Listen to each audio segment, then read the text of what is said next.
Greetings and welcome to another episode of Facebook Live with Amy Wolf, AgSafe President and CEO.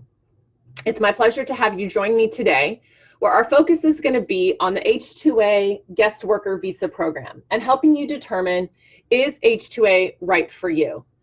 Today's Facebook Live has been provided with grant support from the Western Extension Risk Management Education Center.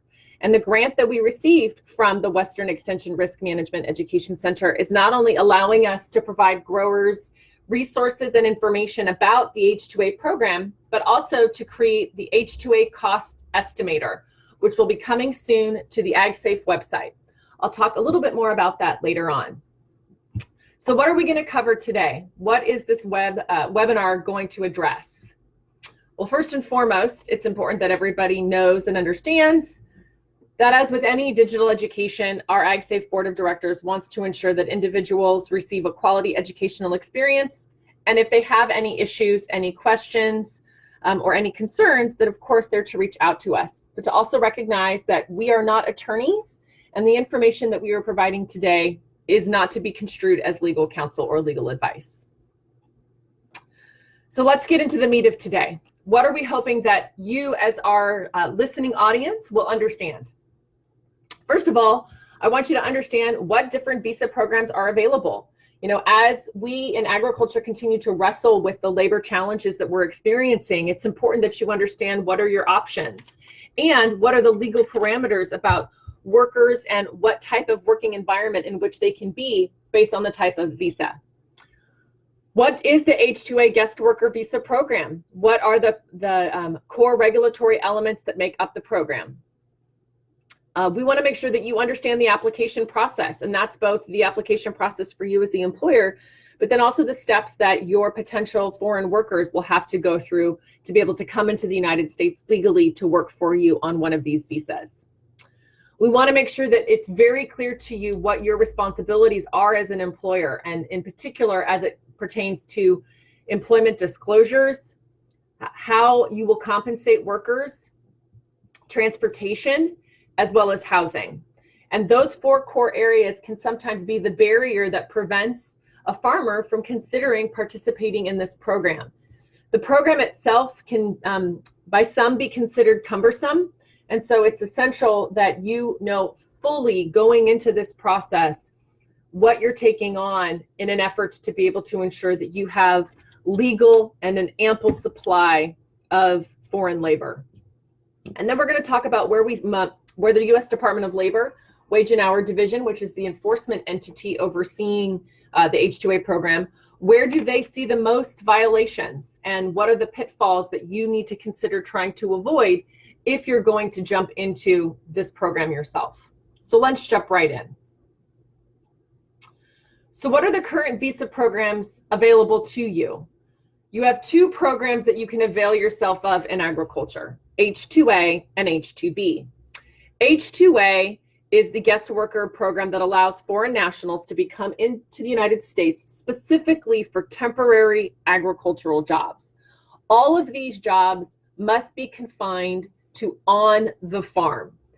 And when you think about on the farm, you need to be thinking about the commodity or the crop in its original state. So this can be planting, this can be pruning, this can be general maintenance of the crop, and this can be harvest of the crop. So one of the examples that I like to give is consider citrus. If you're going to bring in workers because you are a citrus grower, you would use the H2A program for workers on your farm to help you with thinning, with pruning of your citrus trees, and when the time comes for citrus harvest, to help them get your fruit off the trees. If you then are a diversified grower, you're vertically integrated, and you also happen to own, let's just say, a juicing operation. You're based out of Florida, and you're taking those navel oranges and turning them into delicious orange juice. And you also need help relative to having enough workers in your juicing facility. The workers that would be in your juicing facility would fall under the H2B guest worker visa program. So there is a program that you can avail yourself of where you would bring foreign nationals into the United States for temporary non-agricultural jobs, or in our case, agricultural-based work that is off the farm, and it's taking the commodity out of its original state and transforming it or processing it into something else. So when you're on farm, thinning citrus trees, pruning citrus trees, harvesting those navel oranges, those workers would need to have been brought into the United States on a temporary basis through the H2A program. And once those oranges go to the juicing facility and you need workers working on the line, in sanitation, in maintenance within the juicing facility, those would be workers that you bring in under H2B. It's very important that workers do the work within which they were brought into this country to do, and that there isn't commingling. So if you are a vertically integrated business, it's important to keep in mind, if you need help in both areas, if you need workers both on farm as well as in a packing, processing, manufacturing facility, that you would have to apply for 2 separate visa programs. We have seen in recent memory instances of some fairly serious violations and subsequent fines for folks who commingled, brought workers in under one visa program and ended up using them for work that's classified under the other visa program. So a cautionary tale is to ensure that you only use workers under the classification with which they should be used according to these parameters. So what is the H2A program? We're going to spend our time today specifically talking about the program that you can use for on-farm jobs. And the H2A program has been set up to specifically allow growers access to foreign nationals that can fill temporary agricultural jobs.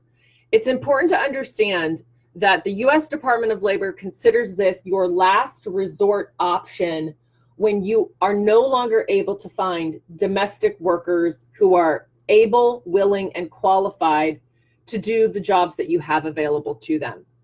And so part of this process is that you will have to demonstrate more than a good faith effort, meaningful, significant effort to the U.S. Department of Labor that you have tried and have unsuccessfully not been able to find domestic workers for your temporary agricultural jobs. And once you've gotten to the point that you realize that you don't have access to enough domestic workers, you'll begin this process by filing a Form I-129, which is a petition for a non-immigrant worker. And you're filing this on behalf of your prospective workers. So this implies that there's a little bit of front-end work that's already happened before you jump in with both feet into starting the technical paperwork process. Number one, you've been searching, and as we know, in vain, to find domestic workers. But number two, you've already begun the process to identify potential workers to come into this country, potential foreign nationals to come into this country. Now, it's a bit risky, right? Because if you're doing that, you've begun to invest time, and time is money. So you're investing time as well as financial resources in determining whether or not you have access to people. It is one of the realities of using this program. If you followed all of the steps as dictated by the Department of Labor in sequential order, you would find yourself behind the 8 ball, because you are acting on behalf of potential workers in another country and you have knowledge of their desire to come here, which means you have already invested energy and money in identifying those individuals. So what does the Department of Labor say in terms of you demonstrating that you have a need for temporary foreign national guest workers? So first of all, the job has to be temporary and seasonal in nature. You are not hiring someone for year-round employment. This has often been one of the challenges for our friends in certain segments of the agricultural industry, in particular the dairy industry, where there isn't a season to milk. Dairying is year-round, and so they haven't been able to avail themselves as successfully of the H2A program as their partners who have seasonal commodities, because very specifically, there is a start and a stop to this job. You have to demonstrate that there are not enough U.S. workers, and the litmus for this is fairly rigorous, as well as the amount of time you have to demonstrate that you've spent looking for workers. And for the workers that you do have, you have to ensure that they are not adversely affected by the employment of foreign nationals in a temporary guest worker visa program. So when I've sat down and had conversations with high-level members of the U.S. Department of Labor Wage and Hour Division, which again is the entity that takes responsibility for enforcing these parameters, one of the most common challenges that we see is that U.S. domestic workers are adversely impacted. And some of that has to do with all of the employer responsibilities associated with H2A. It's not just compensation, but there's also travel, ongoing transportation, as well as housing. So one of the other important aspects of this that you have to think about before you decide to do this is if you hire workers, if you bring workers into this country who are doing the same job as your domestic workers, how are you going to subsequently compensate your domestic workers so that it's apples to apples, that the total dollar value of compensation to your domestic workers equals the total dollar value of investment and compensation that goes into bringing your H2A guest workers into this country? It means A, you have to be able to quantify that into a per worker dollar amount. And then B, how does that translate for your domestic workers? Do they get a higher hourly wage? Do they get a bonus? Do they also get transportation and housing benefits provided to them? There's a number of ways you can skin that cat, but ultimately you have to ensure that Americans, domestic workers, are not being negatively impacted by your decision to bring foreign nationals into this country and work for a temporary period of time. So what are the employer responsibilities?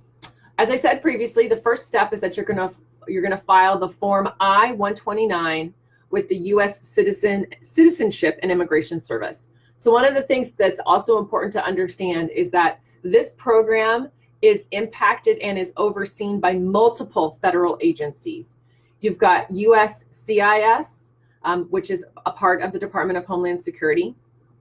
You've got the primary, which is the U.S. Department of Labor Wage and Hour Division. And then you've got secondary, appropriately aligned federal agencies that have general workforce and employee oversight, for instance, OSHA, the Environmental Protection Agency. But it's important to understand that there are some things that you have to do for H2A workers that you don't legally have to do for your domestic workers. For instance, this program requires workers' compensation insurance coverage for your H2A workers. In many states around the nation, workers' compensation insurance isn't a requirement for farm workers. And so there are steps that are going to now require you go above and beyond to comply with relative to employee occupational safety and health, as well as employee rights. And once you extend those offerings to your H2A workers, remember what I just said, all of that will now apply to your domestic workers as well. So it's really important, and it's a great reason why you're participating in this webinar, to understand just the macro impact of the decision to get into H2A, particularly if it means you're now having to provide benefits and you're now having to expend resources on existing workers that the laws of your state don't currently require you to do. So you submit the Form I-129, and this is what you use to show that you have actively looked for individuals who can work within your company, and you have not been able to find them. An important change that took effect last month, that took effect in October 2019, is that to actively advertise for your available positions, that advertising can now all happen digitally.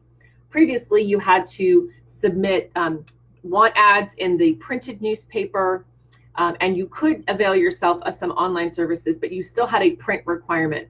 And thankfully, the Department of Labor has made some steps recently, taken some steps recently to streamline and to come into the digital age.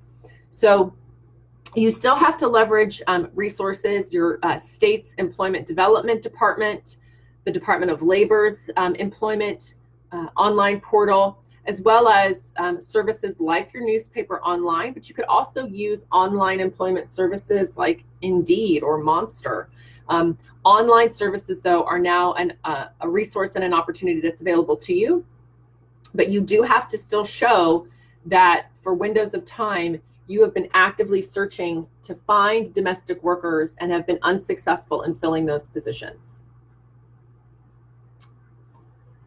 The other parts of the form also require you to include the states where you have been looking. There are timing and distance requirements relative to where the work is going to be done. And so it's important that you understand that depending upon where these workers will be working, the reach in which you have to show that you have been looking for people. Guys, it's not like you can just look for workers in your little town in a 15 or 20 mile radius. You have to make a good faith effort to show that you have searched essentially far and wide to find individuals for these jobs. So what are the additional responsibilities for you as the employer? Well, first and foremost is rates of pay, hourly compensation. So you need to ensure that if you're paying workers on an hourly rate, that you're either paying them what is known as the AWAR, the adverse effect wage rate. This is an hourly wage rate that is determined on an annual basis by the U.S. Department of Labor and takes into consideration things like cost of living, minimum wage, or if you are directly contracting for workers at a specific rate, but you have to take whichever of those three is the highest, right? So in a second, I'm going to show you the current AWAR. You need to evaluate if the AWAR is your highest. You're in a state like California, where as of January 1st for 2020, the minimum wage is going to be $13 an hour.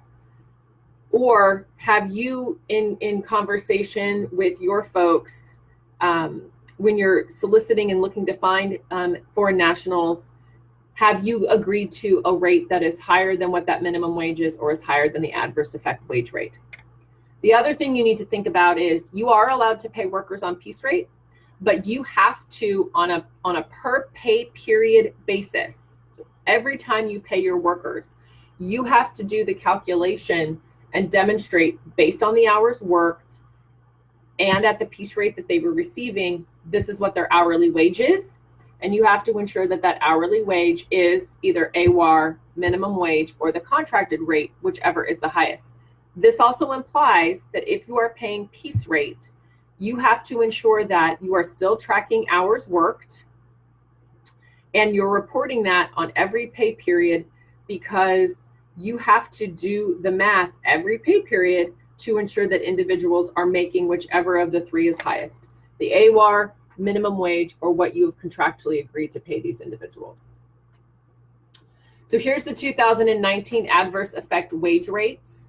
So for instance, if you're in a place like North Dakota, the AWAR is $14.38, which is significantly higher than what minimum wage is there. Down in Florida, you're looking at $11.24. North Carolina, $12.25. In places like Washington State and Oregon, the AWAR is some of the highest in the country at $15.03. Still well in excess of what those states' minimum wages are. You are free to provide compensation above those rates, but just recognize that at minimum, those are the wage rates that have to be provided to individuals on an hourly basis. The Department of Labor has just unofficially sent out what the 2020 adverse effect wage rates will be, but they are not firm at this time. It is your responsibility as the employer, though, to always be mindful of what is the current AWAR, what is the current AWAR, and making sure that you're providing appropriate compensation. Here we go, transportation. The next employer responsibility that you need to consider is transportation. And this takes multiple forms. Number one, you're responsible for transporting these workers to the location that they need to get to have their visa approved. So that could be an embassy, it could be a consulate, but you are responsible for not only transporting, but providing housing as well as meals for when they are going through the process of getting their visa. Once their visa has been approved, you are then responsible for transporting those individuals to your operation in the United States. If that is a multi-day journey, then you're obviously also responsible for their accommodation and their meals along that journey. You can pay for those expenses up front. You can reimburse individuals for those expenses, but in either case, both in country, the time needed to secure their visa, as well as the trip from wherever they are to your operation in the United States, you are responsible for making sure that they get here and that they get here safely, okay? It also means that you're responsible for sending them home. And once the contract is complete, they are, they're done with their time within your operation, then you are in a position to coordinate their return travel. And then last but certainly not least, you're responsible for their daily transportation to and from the work site. And you have to ensure that they are being transported by individuals who are properly insured, properly licensed, and have gone through the necessary steps for approval to serve as a driver under the requirements of the Migrant and Seasonal Agricultural Worker Protection Act, which is also monitored by the U.S. Department of Labor Wage and Hour Division. So any old Yahoo can't be driving your folks to and from work. You do have an obligation and a responsibility to make sure that not only the individuals driving, but the vehicles in which they are being driven meet the requirements put forth under MISPA. You also have a responsibility to ensure people have safe sanitary housing and receive access to proper nutrition or are provided proper nutrition, okay? So let's start with the housing. Number one, housing has to be provided at no expense to workers, and housing must be inspected by appropriate local agencies that have oversight of housing, and there are very specific parameters around the amount of square footage that has to be made available for each worker, along with access to laundry facilities at no expense to the workers. So guys, you can't put in coin-operated washers and dryers. They have to be able to do their laundry at no cost. And so that means facilities that are in good working condition, so as to ensure people can, have clean clothes. You got to put your head into the space that these are individuals who are relocating their entire life to come here for a window of time. And so the comfort of their life, the basic comforts of their life, it is your obligation and your responsibility as the employer to provide that to them. You also have two options relative to meals. You can provide free and convenient cooking facilities. So again, full kitchens with access to refrigerators, stoves, sinks to obviously be able to wash dishes, access to plates, utensils, cups, cooking, cookware. When we say free and convenient cooking facility, it's the whole kit and caboodle. It's not a room with a hot plate. It's all of those elements.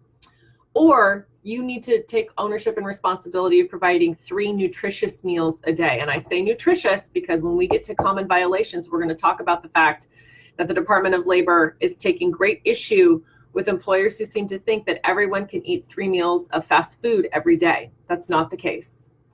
And so if you're going to provide 3 meals a day, you are allowed to deduct a daily maximum of $12.07 per day for the provision of food for those workers. That does not mean you're only spending $12.07 per day to feed those individuals. That is the maximum that you can deduct from their pay. If you intend to do the daily limit meal deduction, you must disclose that as a condition of employment on the front end. You can't just start taking that money out of their paycheck and A, not have told folks ahead of time that that's what you intended to do, and B, you also have to ensure that that disclosure appears on their pay stubs every pay period, so they can see it as a deduction each pay period.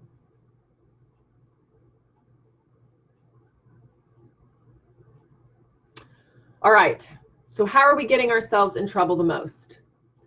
Well, first of all, we're not hiring domestic workers.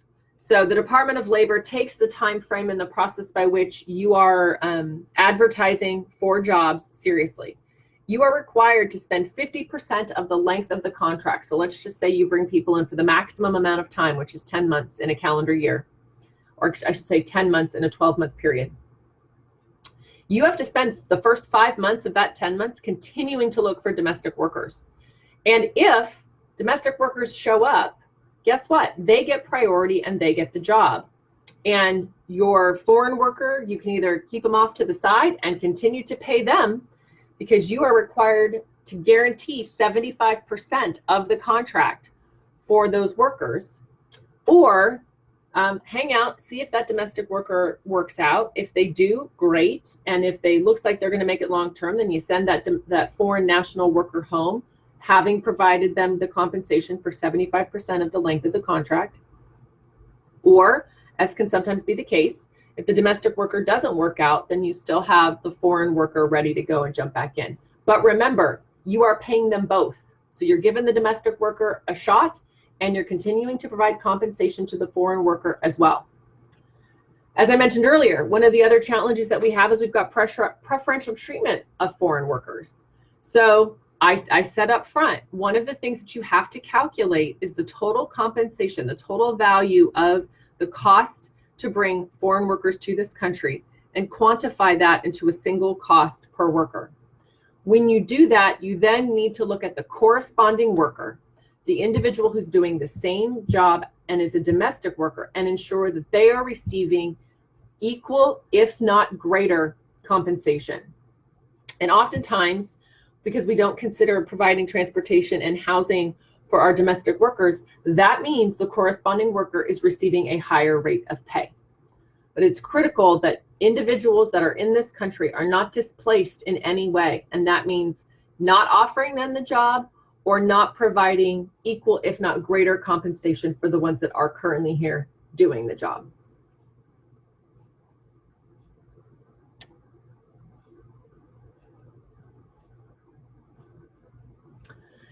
We see issues relative to wages, that we're not paying the highest applicable wage rate. So we're not doing the math relative to, we're paying on piece rate, but we didn't manage to do the calculations to see that individuals weren't making the AWAR or minimum wage or the contracted rate. Misclassification of a corresponding worker. So this goes back to not treating that domestic worker equitably and classifying those individuals in a lower paying job, when in fact, because they are a corresponding worker, they should be receiving same compensation. And we're not providing compensation for all hours worked. Oftentimes I see this issue because you're not tracking the actual hours, and because you're paying on piece rate, you don't actually make sure that you're providing the compensation that corresponds appropriately. We get ourselves in trouble with housing. Housing is not maintained in a safe and sanitary condition. Again, housing must be inspected as per the requirements under the Migrant and Seasonal Agricultural Worker Protection Act, again, overseen by the U.S. Department of Labor. Housing has to be inspected by the appropriate local authority, and it has to include things that, quite frankly, guys, we often don't have in our own personal homes. It's the amount of square footage space per worker. It includes things like fire extinguishers, having ample ventilation, so on and so forth. And so just recognize that, shockingly, we might not take care of our own houses to the extent that need to be provided for under this program, but by choosing to participate in this program, then that's a requirement that you need to factor in. We don't provide adequate cooking facilities. Like I said before, it's not enough to have a room with a hot plate. Workers have to have access to the flatware, stemware, and appropriate cooking utensils, and they have to have the ability to clean those things and sanitize those things. Or we're not providing 3 nutritious meals a day when cooking facilities aren't made available. Like I said, the Department of Labor is cracking down really hard on employers. We are not all eating 3 runs of McDonald's on a daily basis. There does need to be nutrition offered, and nowhere in the standard does it say that you are limited and that you should only be spending the daily withholding from paychecks. That's why this is a trade-off. Providing a cooking facility requires significant cost investment up front of dollars to ensure that people can cook for themselves appropriately. The flip side of that is you don't have those facilities, but you're going to be expending those types of resources to ensure people receive 3 nutritious meals a day. So don't think that one is the cheaper version than the other, because quite frankly, gang, all up, you're going to be making a meaningful cost investment to ensure that people eat healthfully while they're here. So remember I said earlier, all of this was connected to a grant that AgSafe has received, and the core element of the grant is not only providing H2A education, but it's also creating an H2A cost estimator. So we have created a tool that takes into account, after surveying many users of the H2A program and taking the averages of those expenses, it will provide perspective for you on, if you wanted to bring a crew in of, say, 10 individuals, what are some conservative cost estimates of what you will face in all of the elements that fall into your employer responsibilities. So what are conservative cost estimates for the paperwork on the front end? What are some conservative estimates of housing costs? Conservative estimates around transportation costs? What do we see actually becoming the conservative average of wage compensation and total compensation costs? So the estimator is available on our website at agsafe.org. You can complete the estimator online by just filling in the information about how many workers you're looking to possibly bring in, or the estimator is also available for download and you can manually fill it in. But I want to encourage you to take advantage of this really great tool that just helps give folks, again, as this entire process is about figuring out if H2A is the right fit for you, gives you some basic, entry low level potential expenses should you choose to go down the path of using the H2A guest worker visa program. As always, if you have questions or have concerns or just want to know more about the H2A program itself, don't hesitate to reach out to us at AgSafe. You can call us toll-free at 1-800-498-9735 or send us an email at safeinfo@agsafe.org. And again, we want to offer our thanks to the Western Extension Risk Management Education Center for making this risk mitigation grant available. And we hope that you found today's webinar of value. Again, don't hesitate to reach out should you have any questions or concerns. Thanks so much and have a safe day.